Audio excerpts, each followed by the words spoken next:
आज हम एक ऐसी बुक के बारे में बात करेंगे जो स्टीव जॉब की बायोग्राफी में भी मेंशन की गई है, जिसमें लिखा है कि उन्होंने परमहंस योगानंद की ये बुक ऑटोबायोग्राफी ऑफ योगी हर साल पढ़ी है। और सिर्फ इन्होंने ही नहीं, दुनिया के बहुत ही सफल लोगों ने इस किताब को पढ़ा और जिसको वो अपनी जिंदगी की सफलता में सबसे बड़ा योगदान मानते हैं, और इसीलिए वो सभी इस किताब को पढ़ने के लिए कहते भी हैं। जब योगानंद ने अपनी जीवनी का आखिरी सेंटेंस लिखा तो उन्होंने कहा था कि ये बुक लाखों लोगों की जिंदगी बदल देगी, ये मेरे चले जाने के बाद मेरे मैसेंजर के रूप में काम करेगी। उनकी ऑटोबायोग्राफी में उनकी लाइफ की जर्नी को दिखाया गया है कि कैसे उन्होंने फिलॉसफीज को ढूंढा और उन्हें विकसित किया, जिससे उन्हें पूरी दुनिया में फॉलो किया गया। ये बुक रीडर्स को परमहंस योगानंद के जीवन से लोगों को जोड़ती है, जिसे इन्होंने 1946 में लिखा था, जिसमें उनके ईस्टर्न और वेस्टर्न दोनों वर्ल्ड के स्पिरिचुअल फिगर्स का वर्णन है। इस बुक को आसानी से समझने के लिए हमने इस बुक को 4 अलग अलग पार्ट में बांटा है, जिसमें सबसे पहले उनकी हिस्ट्री और फैमिली के बारे में बताया गया है। उसके बाद वो अपनी जर्नी के दौरान किन इंपॉर्टेंट लोगों से मिले। तीसरे पार्ट में रीइंकार्नेशन यानी कि पुनर्जन्म की बात की गई है, और आखिरी पार्ट में जो इस किताब का सबसे इम्पोर्टेंट पार्ट है, वहाँ योगानंद की सभी स्पिरिचुअल लर्निंग्स के बारे में डिटेल में बताया गया है। अगर आप कोई भी पार्ट स्किप करके दूसरे पार्ट पर जाना चाहते हैं तो आप टाइम स्टैम्प्स को भी फॉलो कर सकते हैं। सजेशन ये है कि इस वीडियो को बहुत ही ध्यान से और आराम से पूरा देखें।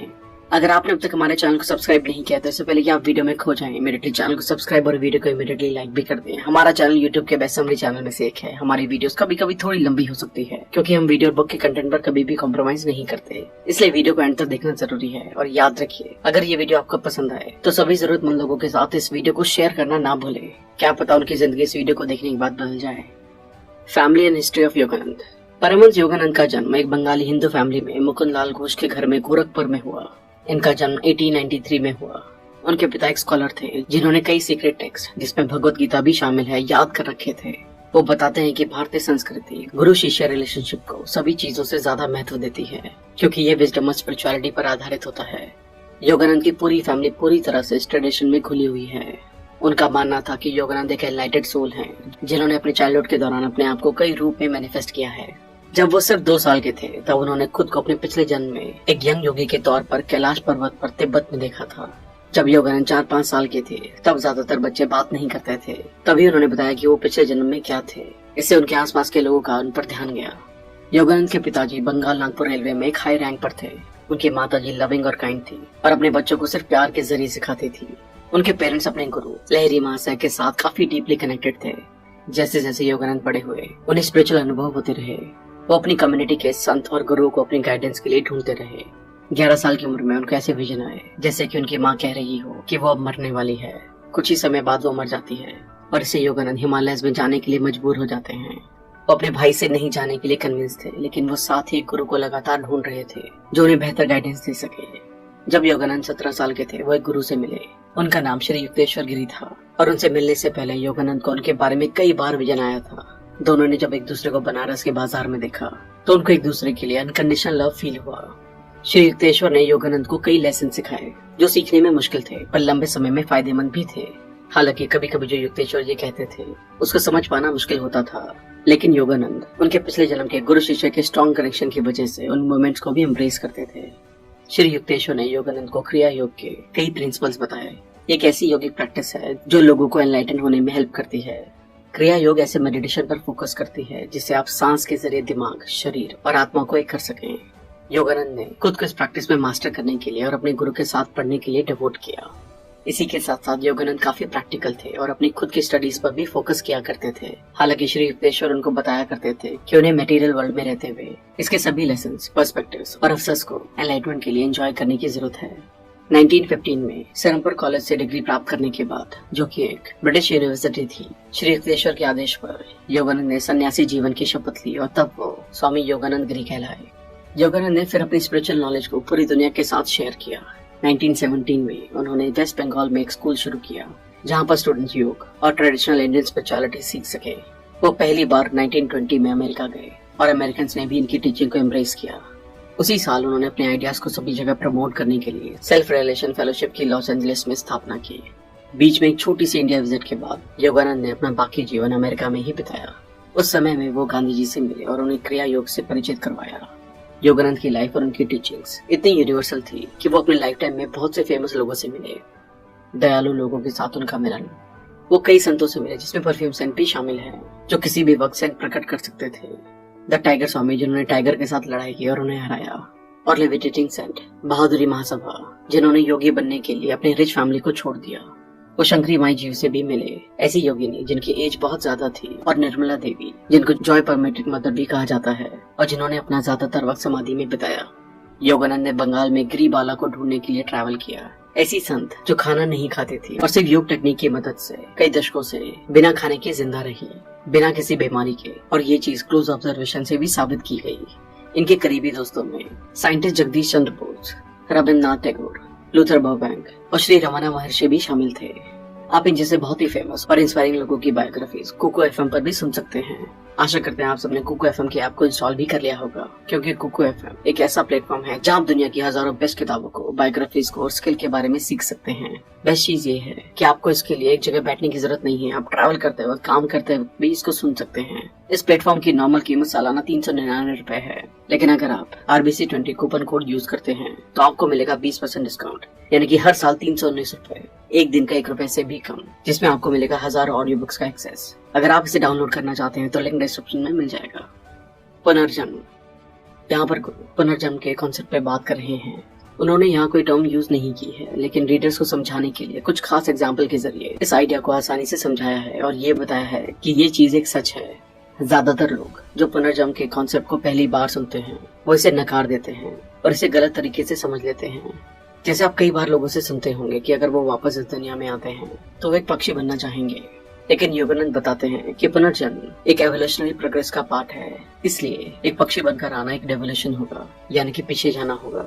कभी कभी इंसान जानवर बनकर आते रहते हैं, लेकिन जब तक कि वो जानवरों की दुनिया के जरूरी लेसन नहीं सीख लेते।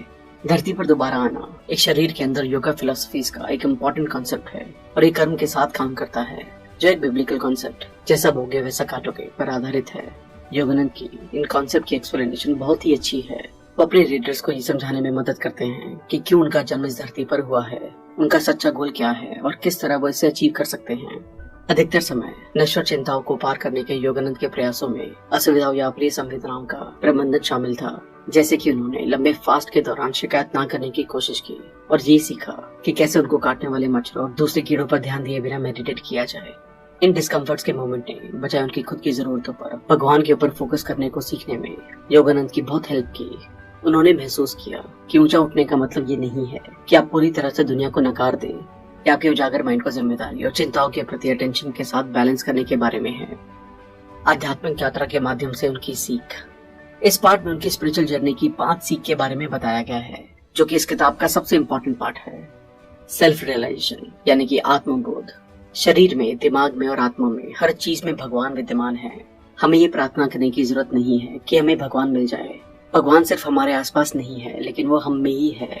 हम उसका हिस्सा अभी भी उतना है जितना हम हमेशा होंगे। हमें सिर्फ अपने ज्ञान में सुधार करना है। Living a life of happiness, खुशियों का जीवन जीना। अपनी बोली में मधुरता लाके और सिंसेरिटी से सही सलाह देकर दूसरों को खुश करना, ये महानता की निशानी है। सरकास्टिक शब्दों या सुझावों से किसी और की आत्मा को ठेस पहुंचाना निंदनीय है।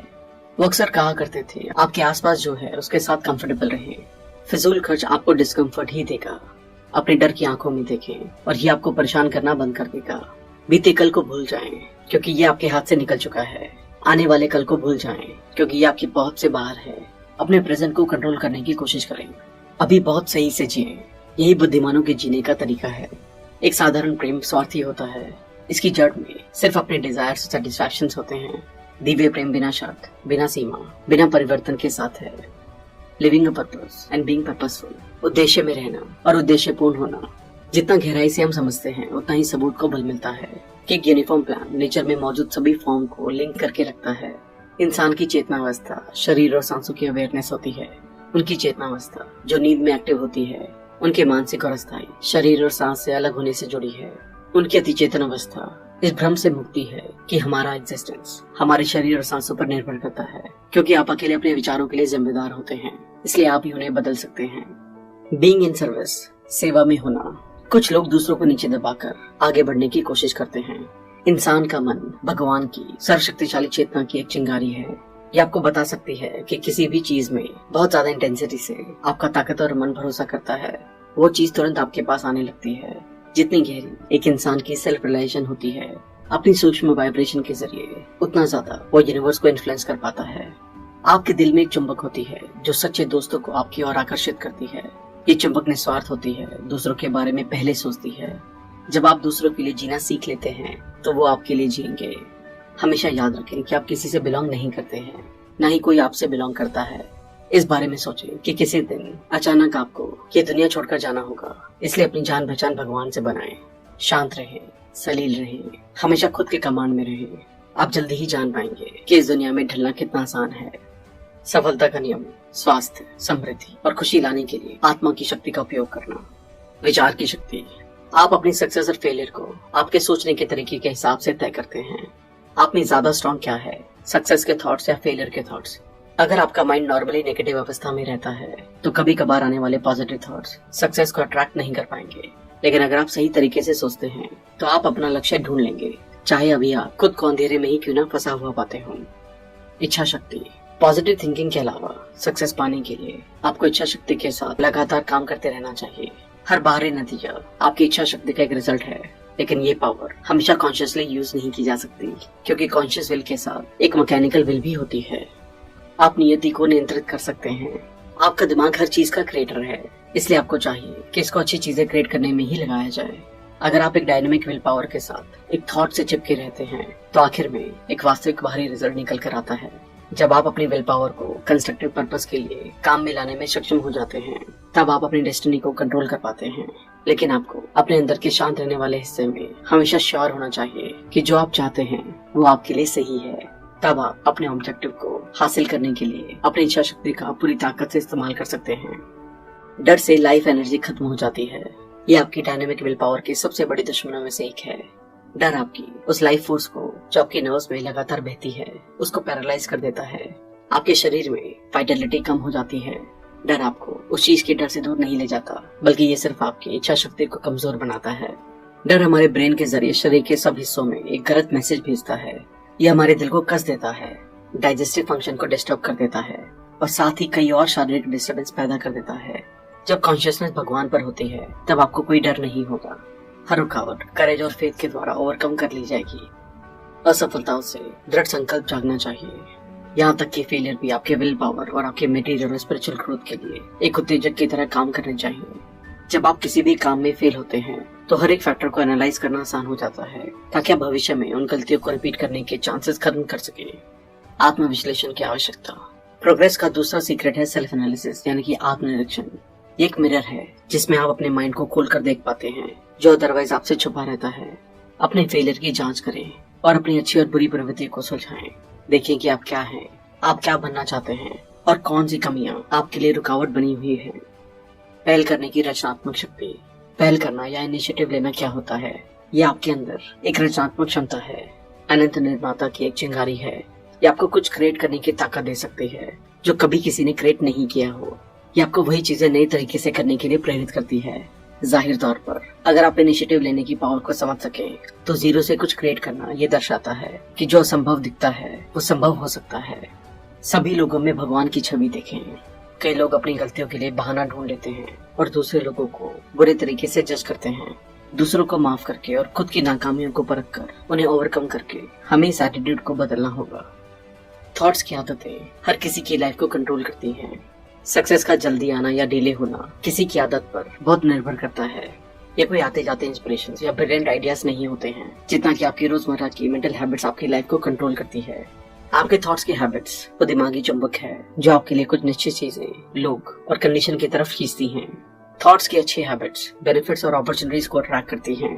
थॉट्स की बुरी हैबिट्स आपको दिखावटी लोगों और अनफेवरेबल एनवायरनमेंट की तरफ अट्रैक्ट करती हैं। डिवाइन इच्छा की शक्ति।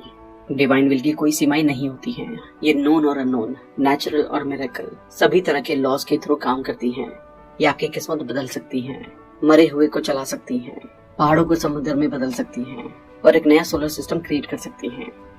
अबंडेंस के ओशन से जैसे कि सभी पावर्स इच्छा शक्ति में विद्यमान होती हैं, इसलिए सभी स्पिरिचुअल और मटेरियल गिफ्ट्स बाउंडेस अबंडेंस से बहते हैं। ये सभी गिफ्ट्स पाने के लिए आपको अपने दिमाग से सीमित और गरीबी के विचार को उखाड़ फेंकना होगा। यूनिवर्सल माइंड एक परफेक्ट माइंड है जिसमें कोई कमी नहीं है। उस कभी न खत्म होने वाली सप्लाई तक पहुंचने के लिए आपको एक अबंडेंस की कॉन्शियसनेस मेंटेन करनी होगी, चाहे आपको ये भी ना पता हो कि आपका अगला पैसा कहाँ से आएगा। आपको डर को रोकना होगा। जब आप अपना काम बखूबी करते हैं और बाकी भगवान पर छोड़ देते हैं, आप देखेंगे कि अजनबी ताकतें आपके लिए आगे आएंगी और आपके विशेष जल्दी पूरी हो जाएंगी। ये अबंडेंस का कॉन्फिडेंस और कॉन्शियसनेस मेडिटेशन के जरिए हासिल किया जा सकता है। ध्यान का तरीका। बिजनेस की कंसिस्टेंट सिचुएशन में रहने से हमारे दिमाग पर तनाव छा जाता है और हम अपनी उच्च चेतना से अलग हो जाते हैं। मेडिटेशन एक ड्रेन की तरह होता है। ये हमें हमारे नेगेटिव इमोशन के सामने खुलने का मौका देता है ताकि हम उन्हें बाहर निकाल सके। ये थोड़ा दर्दनाक हो सकता है, लेकिन नेगेटिव इमोशंस के साथ बैठना, उनको ठीक करने का, हमारे डर को खत्म करने का, उन बिलीफ को बाहर निकालने का जो हमें लाइफ में पीछे रखते हैं, सबसे बेहतर तरीका है।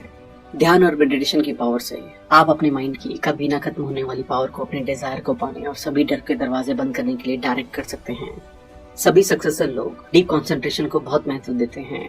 वो सही सॉल्यूशंस को ढूंढने और उनका सामना करने के लिए अपने माइंड में गहराई तक जाते हैं। अगर आप सीख जाते हैं कि कैसे अपना ध्यान डिस्ट्रैक्शन से हटाया जाए और सही जगह कंसंट्रेट किया जाए, आप भी जान पाएंगे कि जो आपको चाहिए उसको कैसे अपनी ओर अट्रैक्ट किया जा सकता है। सफलता खुशी से मेजर की जाती है। इस पर विचार करें कि जो लक्ष्य आप पाना चाहते हैं वो आपको सक्सेस दिलाने में भी मदद करेगा। सक्सेस क्या है? अगर आपके पास हेल्थ और वेल्थ दोनों है, लेकिन आपको खुद के साथ साथ सभी के साथ दिक्कत है, तो आप सफल नहीं है। जब पैसा चला जाता है तो आपका एक थोड़ा सा हिस्सा चला जाता है। जब हेल्थ चली जाती है, आप कुछ ऐसा खो देते हैं जिसके और ज्यादा गंभीर परिणाम हो सकते हैं। लेकिन एक बार आपका पीस ऑफ माइंड खो जाए तो आप अपना सबसे बड़ा खजाना खो देते हैं। भगवान की शक्ति को अपने प्रयासों के साथ रखें। रचनात्मक उद्देश्यों के लिए उसे रिलीज करें जो आपके पास पहले से है। इससे और बहुत कुछ आएगा। बिना डगमगाए सक्सेस के लिए सभी गुण का यूज करते हुए अपने रास्ते पर आगे बढ़ते रहें। खुद का अपनी स्पिरिट की क्रिएटिव पावर के साथ तालमेल बिठाएं।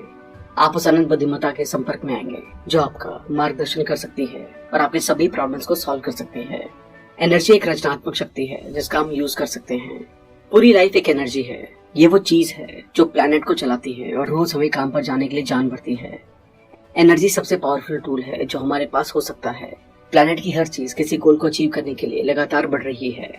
जब एक इंसान मेडिटेशन की प्रैक्टिस को विकसित नहीं करता है, तब वो एक सबकॉन्शियस की कठपुतली बनकर रह जाता है। एक इंसान जिसका अपने माइंड पर कंट्रोल है, उसे अपने इन्फिनिट पावर को इस्तेमाल करने और बदलाव लाने की क्षमता का एहसास होता है। जब हम ध्यान लगाते हैं, तब हम हर अवस्था में आनंद को चुनते हैं और हमारे चारों ओर प्यार और पॉजिटिविटी फैलाते हैं। थैंक यू दोस्तों। आई होप ये वीडियो आपको पसंद आई होगी। आई होप आप इस किताब के सभी लेसन को अपनी लाइफ में अपनाकर अपनी लाइफ को और भी बेहतर तरीके से जी पाएंगे। आप इस बुक को ऑर्डर करके और भी डिटेल में पढ़ सकते हैं। इसके साथ साथ आप कुकू FM को डाउनलोड करके डिस्काउंट के लिए RBC20 कूपन कोड यूज कर सकते हैं। लिंक डिस्क्रिप्शन में दिया गया है। अगर आपने अब तक हमारे चैनल को सब्सक्राइब नहीं किया है तो इमीडिएटली चैनल को सब्सक्राइब और वीडियो को लाइक और कमेंट भी कर दें। इससे हमारा मोटिवेशन कंसिस्टेंटली बढ़ता है। आप हमें हमारे इंस्टाग्राम, फेसबुक, टेलीग्राम और ट्विटर पर भी फॉलो करें। अगर आप हमसे कोलैबोरेशन या प्रमोशन में हेल्प लेना चाहते हैं तो हमें ईमेल करें। अगर आपको लगता है ये वीडियो दूसरों को भी लाइफ में हेल्प कर सकती है तो सबके साथ इसे शेयर भी करें। जल्दी मिलेंगे और भी बेहतर वीडियो के साथ। Thank you so much.